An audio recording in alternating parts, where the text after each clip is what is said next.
got 2 sermons today. I don't get to preach until mid-January here again. So I think it's fair, 2 sermons.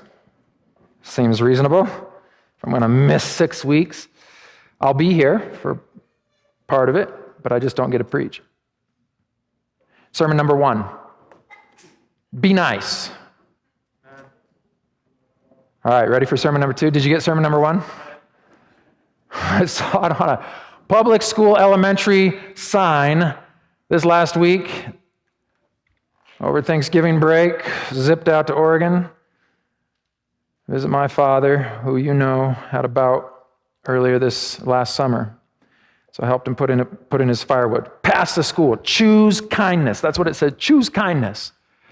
And you know what I said to myself? I would rather die early and be nice than live longer mean.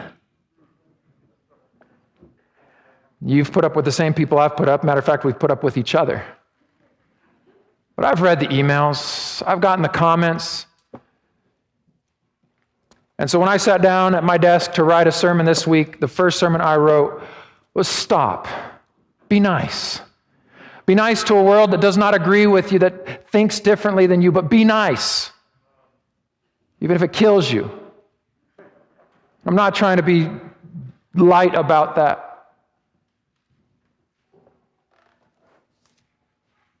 You can say, well, I just like to say it like it is. But what if kindness is not saying it like it is, but saying it like it could be? What if kindness is speaking potential, speaking life into what is otherwise not right? What if you look at the potential reality instead of the current? Choose kindness and be nice. All right, sermon number 2.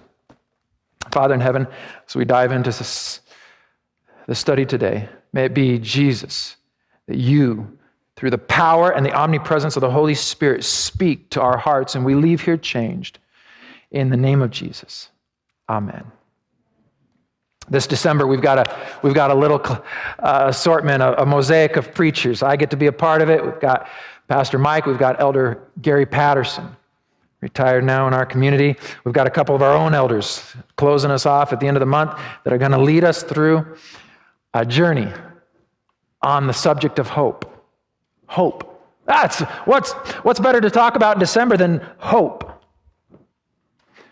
Well, just in case there's some confusion, let's define this hope through a little story. A missionary sitting at her second-story window when she was handed a letter in her home. She's opening her mail now in the second-story window. She opens an envelope, and there is a crisp $10 bill. Oh, what a blessing. As she's serving as a missionary, not a lot of extras, and surprises like this are welcome. However, as she's reading now the card that goes with it, she's distracted momentarily by a stranger down on the street below, leaning against a post of the building, shabbily dressed. She can't get him off her mind, and she begins to wonder, could it be that he's more in need than I am?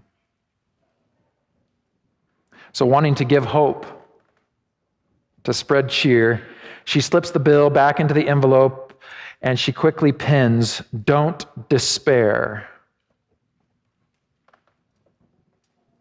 She threw it out the window onto the sidewalk. Catching his attention, he picks it up, reads the 2 words, "Don't despair," opens it up, sees the $10 bill, smiles and waves, goes on his way. The next day, there's a knock at her door, and she opens it to find the stranger, handing her the envelope back. She opens it, and she finds $60. She says, "What's this for?" "Oh," he said, "I did exactly what you you told me to. And don't despair, paid 5 to 1. Here's your money."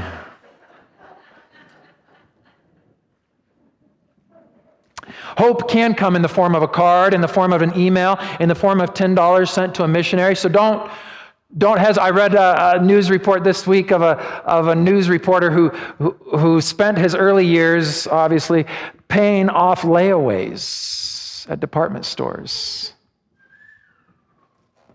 Hope can come through a card, a gift of love. But what we want to talk about is a hope that supersedes, that transcends the material. Because if material was the answer to hopelessness, then the rich and successful would be hopeful. It'd just be the poor that would be hopeless. But hopelessness is not fastidious. It's not choosy. It's not selective. The rich and the poor, the old and the young, face hopelessness. That's why the Christmas story is for everyone. The old and young, rich and poor, the Christmas story speaks of hope. I want you to go to one of my favorite versions of the Christmas story. Now, I'll have to admit that Luke is my favorite. Matthew is a close competitor. Mark, John, okay, a little theological, but all right. But one of my favorites is by Paul. Galatians chapter 4, grab your Bibles. Let's go to Galatians chapter 4. That little book tucked away right after you got the Corinthians and 2 Corinthians, and then it just spills into Galatians. Galatians chapter 4. You don't have your Bible with you? There's a pew Bible in front of you. We're glad those of you joining us online, you are welcome as well. Here we go. Galatians chapter 4. And now Paul is sharing the Christmas story with the church in Galatia. With the churches, he's saying, hey, I've got this Christmas story I've got to tell you. Come on, you got to know. So here it is. Galatians chapter 4, verse 4. Now, you may read it in whichever translation, in whichever version you prefer, but when it comes to this Christmas story told by Paul, I appreciate most the New King James rendition. And so that's what's on the screen here in the sanctuary. And when the fullness of time had come. Oh, I love that line. When the fullness of time had come, God sent forth his son, born of a woman. It's the Christmas story, born of a woman. Jumping down to verse 5, we're just going to read it like it is on the screen, that we might receive the adoption as sons. You catch Paul. Paul's a smooth talker. He's a wordsmith. Here he comes. God sent forth his son, born of a woman, so that it might make more sons and daughters. His son produces more sons. His child produces more children, as the NIV would render it. God sent forth the Spirit of his Son into your hearts. Whew, for this congregation and campus, we've just spent 12 weeks talking about hearts, the deepest part of who we are, the hidden control center of our lives. And God sends forth in the Christmas story his Son with his Spirit into our hearts. The Christmas story is all about God's heart to our hearts. God has sent forth the Spirit of his Son into our hearts. What do our hearts respond with the Christmas story? What's our response? Abba, Father. Therefore, you are no longer a slave, but a son. And if a son, then an heir of God through Christ. The Christmas story speaks of an inheritance. I want to take 3 lines, 3 operative lines. We'll go over each one, tell a story, and we're done. Operative line number 1, fullness of time. But when the fullness of time had come. You know what this means? Translated? When according to God's master calendar, it happened. God's got a plan. Hallelujah, God's got a plan. We can sit around and wring our hands and point our fingers here, there, and just about everywhere. Or we can stop it and accept that God's got a plan. The Christmas story is a reminder that God's got a plan. The fullness of time, translated literally, means according to God's calendar. According to God's calendar, God sent his Son. God has a plan. He follows them. Every good organization has a master plan. The institutions on this campus, we sit in committees and talk about master plans. Why? Because they help direct the future. They place the goal in mind. God's got a master plan. And when the fullness of time had come. Now I'm going to tell you, it's like mom and dad, all right? You've met our two lovely offspring. However, their idea of timing is rarely the same as Melanie and I's. Hey, will you play with me? Yep, I'm going to play with you in a minute. Now, a minute is translated two different ways. About 3 seconds later, a minute is up. For the rest of us, that means about 10 minutes later, all right? A minute. It's a totally different world. Oh, I know sometimes you just get down on your knees and speak into their face. Listen, I'm coming. You just have to be patient. A minute for them means differently than a minute for us. God says, I've got a plan, I've got a calendar. Well, then why aren't you doing it, God? We protest. He said, it's right on schedule. You just don't see what I see. God's got a plan. Let me read for you lines from the inspired classic Desire of Ages about the time when Jesus came. At this time, the systems of heathenism were losing their hold on people. Men were weary of pageant and fable. Are we talking about when Jesus came the first time, or are we talking about now? We're talking about both. Men and women are weary of make-believe, of things that aren't coming true. They longed for something that would satisfy their hearts. While the light of truth seemed to have departed from among men, there were souls who were looking for light, who were filled with perplexity and sorrow. Again, are we talking about 2,000 years ago, or are we talking about now? We're talking about both. The words of the prophets were uncomprehended. Woo! Which is why in January, after Pablo Goya, he's here on the first weekend back after break, we're going to have a prayer conference here Friday night and Sabbath. After that, we're going to start a sermon series on the prophets. We're going to the prophets. Because today's world, today, we are living in the same kind of environment. The words of the prophets were uncomprehended. To the masses of people, death was a dread mystery.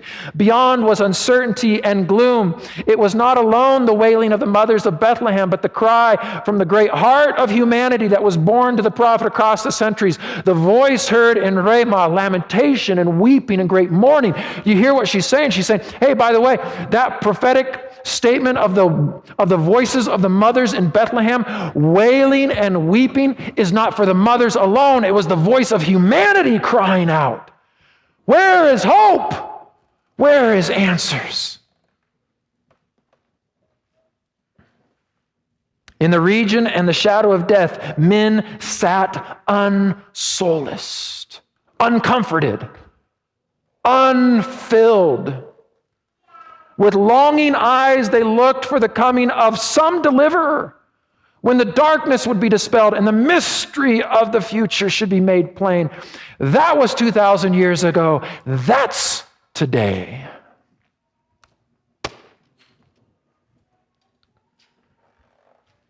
Humanity had become so degraded through the ages of transgression. Satan had been working overtime to make the gulf deep and impassable between earth and heaven. By his falsehoods, he had emboldened men to sin and to keep sinning and to pass on sin. It was his purpose to wear out the forbearance of God and to extinguish his love for man so that he would abandon the world to satanic jurisdiction. Oh, Satan had a plan. If I can wear God out, if I can extend him so finally he breaks and says, I can't take it anymore, you've just gone too far, then he would abandon the world and there would never be the fullness of time. Satan did his absolute best to distance man from God, and God said, nice try, but according to the calendar, I'm coming today. And in the fullness of time, he came. One of my favorite lines from this chapter, the chapter is entitled In the Fullness of Time in the book Desire of Ages. My favorite line, I have memorized it through and through. I sent it out on my Twitter feed this week just to say something. I've got to say, I can't get enough of this line. The response I got back let me know that there's a world, at least on Twitter, that feels the very same way. Let me put the line on the screen for you. But like the stars in their vast circuit of their appointed path, God's purposes know no haste and no delay. That means in the fullness of time, Jesus came right on time. And it means that in the fullness of time today, God still accomplishes his purpose like the stars in their vast circuit. If God can keep time and calendar for a universe, he can keep time and calendar for me and for you. Hallelujah. Hallelujah. American author Clarence Haynes Jr., author, speaker, he writes, reading his work this week, when you think of the meaning of the verse, the fullness of time, when you think of Galatians chapter 4, it just isn't about Jesus' first coming. It applies to you and to me, that there are right time moments. God has a plan for your life. He still has a plan. And at the right time, there are answers to prayer, provisions made, doors of opportunity, and much more. As you continue to walk with Jesus, there are things that God will do in your life in perfect timing, much of the time, well after you think they should be. And then Clarence writes, I encourage you to remain faithful to that God who in the fullness of time sent his Son. Operative line number 2. Operative line number 2 is the heart cry. The Spirit is sent to our hearts. We just spent these 12 weeks talking together, studying together the biblical presentation of the heart, the deepest part of who you are, so deep, in fact, that you can't reach it. You can't just reach down and say, I'm going to fix my heart, I'll give my heart. No, you don't even have the power and the ability to give your heart. All you can do is open the door and say, Jesus, will you go get it, please? It's deeper than I can reach. He takes your heart through the Christmas story, through his Son. The Spirit then is poured out into your heart. God wants to give hope. He wants to give you the crisp $10 bill kind of hope too. God's into those things. He gives us little surprises, niceties. But God wants this hope to be the deepest part of who you are. He wants to reach down and plant hope in the very control center of your life. Oh, he wants to go deep. Hope is not just when things go right and when the $10 bill arrives in our mail. Hope is in the darkest part of the night.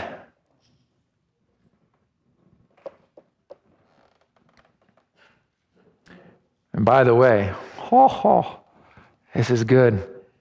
In giving his Son, he demonstrated that he's not just asking for our hearts, he's offering his own. He's saying, here, I'll give you my heart. Can I have yours? Hope doesn't bring me all the answers. It brings me God's heart, and I can live without all the answers because I have his heart and he has mine, which is our last line, our third line, our operative line. How does that end? And since you are his child, God has made you an heir. Or you read it in the New King James, and it is, for me, the best unpacking of this, what Paul is trying to say. He doesn't say, God has now given you an inheritance. He says, you've been made an heir of God. The inheritance. What is our inheritance? We would sit down in a circle as Christians and describe our inheritance. Oh, yes, as a Christian, I have an inheritance. Oh, a mansion just over the hilltop. Oh, it's golden streets and fruit that will feed me for eternity. That's my inheritance. Not according to the Christmas story. Not according to Paul to the church in Galatia. You've been made an heir of God. What's your inheritance? God's your inheritance. We haven't matured all that much sometimes, I think. When we think in our maturity of our inheritance as Christians, we think of golden streets and pre-made, paid-for mansions. All the while, God is talking about an inheritance of relationship. I want to give you the inheritance of relationship. Does that come with it? Absolutely. Eternity is there. But what Paul is saying is offered through the Christmas story is that through the giving of his Son, he's inviting us into a sonship, into a relationship, into the very same relationship he can have, or he does have, with his own Son, Jesus. The longest, most intimate relationship in the universe is between God the Father and Jesus. And now Jesus says, or Paul says, Jesus was given as a gift to invite you into that relationship. How do we know? Because Paul uses the word. Your heart will cry out, Abba, Father. The exact same terminology Mark, the gospel writer, let me put his words on the screen, chapter 14, verse 36. Jesus cries out, Abba, Father, all things are possible for you. What is Paul saying? That we can have the same relationship with God the Father that Jesus does because of Jesus. Because of the Christmas story, we have an inheritance of a relationship, a deep, intimate relationship with God the Father, where our hearts cry out, oh, Abba, Father, you are the answer to everything. You are my all in all. Because God sent his child, we can now be children. The earth is a dark place, hopeless, helpless. But that's why the Christmas story is for everyone. In the midst of the darkness, in the midst of the hopelessness, there's light. Deep, heart-level hope. Deep, heart-level hope. Tim Keller, American preacher, author, has had a huge impact on Christianity in this country. Let me put his words on the screen, but before I read them, let me say that Tim Keller is writing from the position of stage 4 cancer. He knows he's on the clock. He knows he's got months to live. And he writes, the world is a dark place. And yet the coming of Jesus Christ shows us no one and nothing is hopeless. No one and nothing is hopeless. Interestingly enough, that was picked up by another American writer, Ellen White, in her work, Desire of Ages. She prophetically speaks, let me put her words on the screen. Satan was exalting that he had succeeded in debasing the image of God.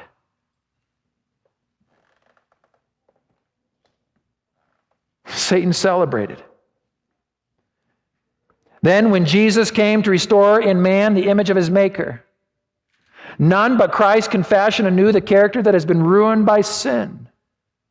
He came to expel the demons that had controlled the will. He came to lift us up from the dust, to reshape the marred character after the pattern of his divine character and to make it beautiful with his own glory. With Jesus Christ, nothing and no one is hopeless. That's the story of Christmas. I read a story just a few weeks ago. A story of Jennifer Lowther, Chris Powell. They are hopeless in Toronto. Jennifer Lau is crying in the corner of an airport lounge. She's on her way to her best friend's wedding. She had left her hometown, Winnipeg, several years earlier, but she was going back to celebrate her best friend's wedding. She's in the Toronto airport, a blizzard raging outside, and flights are getting canceled.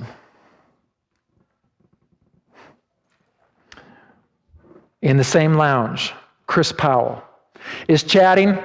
He's on a business trip. His flight's gotten canceled as well, but he's chatting with a few other stranded passengers. They're telling their stories, having a good time. Chris Powell notices Jennifer over in the corner. She is crying, as he describes it, she is crying over a plate of eggs. And so he gets her attention and calls her over to the group. Hey, come on over. She gets up and comes over, and he says to her, you know, you're a real downer. Something she says about the sarcasm in his voice, and I have never known sarcasm to do any benefit, but apparently it did. She says something about the sarcasm in his voice cheered my heart.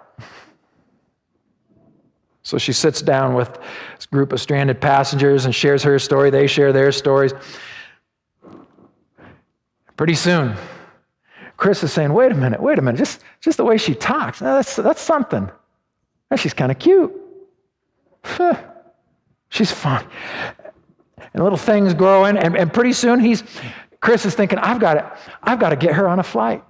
I've got to get her on a flight. Canceled flights. Her last flight, they're holding on to, canceled. Chris couldn't take it anymore. Gets up. Come with me. Goes down to that long line with the booking agents. Everybody in the airport standing there waiting for an opportunity to plead their case. Chris gets the attention of one of the booking agents and says, hey, what's your name? Lisa, she says. Hey, Lisa, let me just tell you a story. What would you do? What would you do to get to your best friend's wedding? Oh, Lisa said, I'd probably do just about anything. Okay, Chris says, keep that in mind now. Keep that in mind. Your best friend's wedding. My friend Jennifer has a best friend getting married tomorrow. We're in Toronto. She needs to be in Winnipeg. How do we get her there? Oh, Lisa said, it's just impossible. Do you see this long line of people? We can't get anybody in anywhere. We are snowed in. Chris said, stop. Remember, best friend's wedding. What would you do? Okay, Lisa said, fair point. I would do almost anything. All right, let's start there again, Chris said. This is my friend Jennifer. She's going to her best friend's wedding tomorrow. What can we do? Oh, Lisa knew the game now. She said, all right. Let me just think about this. And Chris says, hey, I'm on a flight to Vancouver tonight. It's still looking like we're going to get out on Vancouver because it's part of an international connection, and they're slow to cancel those if they can help it. Is there any way that Jennifer can get on that Vancouver flight and then from Vancouver get back to Winnipeg? Well, that's going way out of the way, nearly 2.5 flight hours out of the way. But I mean, let's just talk about what's possible, Lisa. And Lisa says, okay, let me just.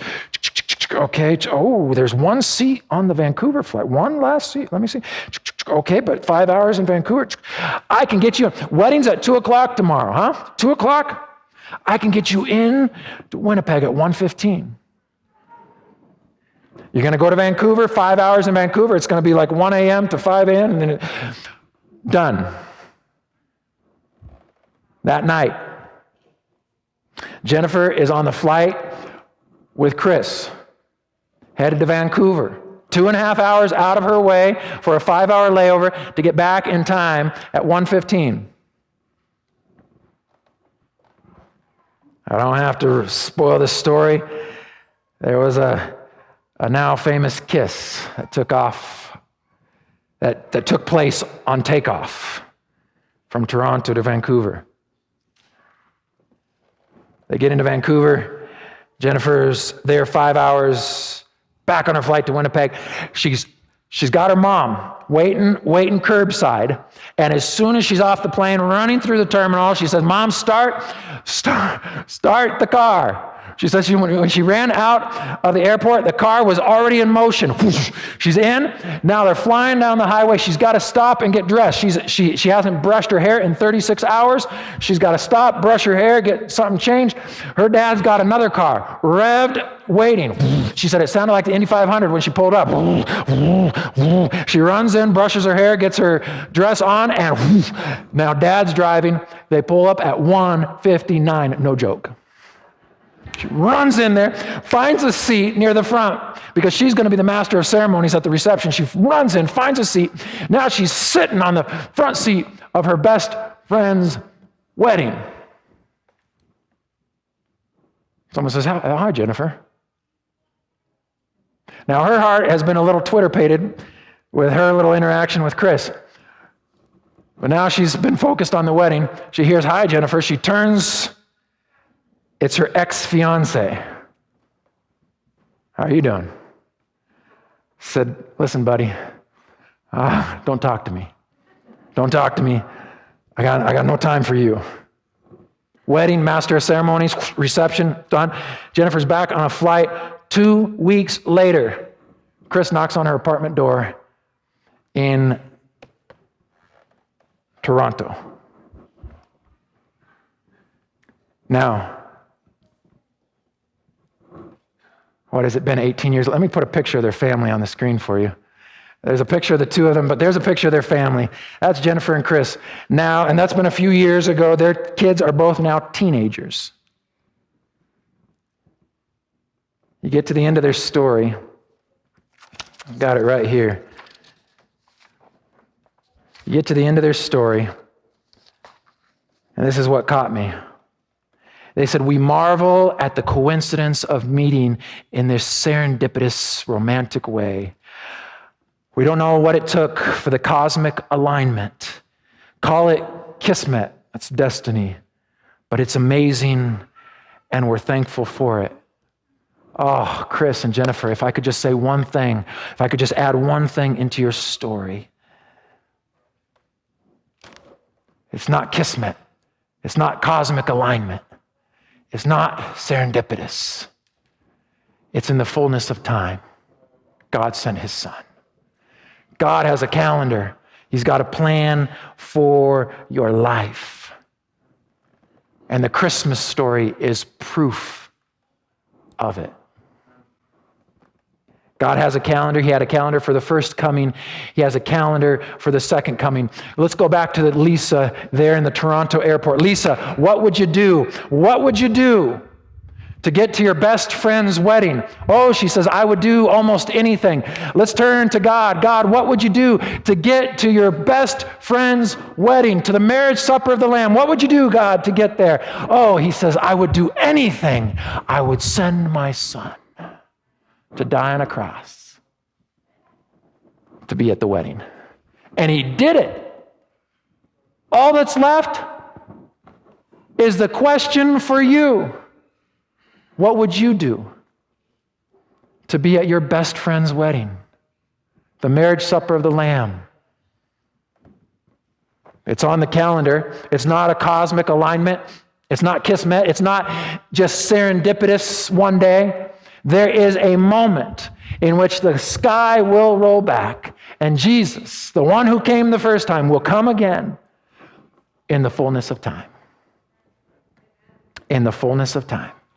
And he's coming after our hearts to give us an inheritance, a relationship with God the Father forever. What would you do to be at your best friend's wedding? "I'd do almost anything," says Lisa. "I'd do anything," says God. What would you do? The world is a dark place. It was a dark place 2,000 years ago when men sat unsolaced, unfulfilled by the answers the world gave them. It was a dark night for Joseph and Mary in a strange place with a world that was not rejoicing. It was messy. Births are messy. It was painful. It was confusing. But birthed through a messy, painful, confusing reality was the desire of ages, the hope of the world. In the fullness of time, through messy, painful, and confusing, God sent his son, Emmanuel, God with us. What would you do? What would you do to be at your best friend's wedding? I want to invite the worship team up. I want to invite the worship team up to lead us in this commitment hymn. It's my favorite. This year, you get to pick a favorite Christmas carol every year. This year, my favorite Christmas carol is Silent Night, Holy Night. It was messy and confusing. How do you call it holy? Because on heaven's calendar, it was perfect timing in the perfect place with the perfect people. But from our perspective, it was confusing, messy, painful. But from heaven's perspective, it was in the fullness of time. It was right on time, like God always is, like he always will be.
The benediction will come from the song of Zechariah as he holds the new king.